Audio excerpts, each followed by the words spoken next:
ফল খাইছি, ডাকল ফল, আম, কলা, বেশ ভালো লাগছে। সাপুরিয়া সাপটাপ ধরি এখানে আসছি। হ্যাঁ, আমাদের এগুলো খুবই ভালো লাগছে। হ্যাঁ, খেতে খুব ভালো লাগছে। আমরা খেয়েছি ডাঙ্গর ফল, আম, কলা। গ্রাম বেড়াই আর সারাদিন বাইরে থাকি, রাতে বৃষ্টি থাকি। ডাগর ফল, আম, কলা খেতে ভালো লাগলো। গ্রাম বেড়াই, গরিব মানুষ, প্রতিবন্ধী মানুষ, ভালো লাগলো, পরিবেশটা ভালো লাগলো। এই ছিন্নমূল অসহায় মানুষদের জন্য আমরা ফল উৎসব করলাম। তারা নর্মালি গরিব মানুষ, তারা তো এগুলো বছরে খেতে পায় না।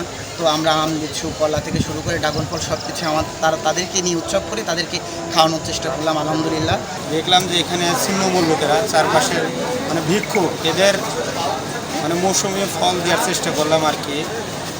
এরা তো ধরেন কিনে খেতে পারে না। ফলের মৌসুমে তারা গরিব মানুষ, তারা ফল কিনে খেতে পারে না, যার জন্য আব্দুলপুর মানবিক ফাউন্ডেশনের পক্ষ থেকে এই উদ্যোগটা নেওয়ার জন্য আসলে খুব ভালো লাগলো এবং তারা খুব আনন্দ পেয়েছে।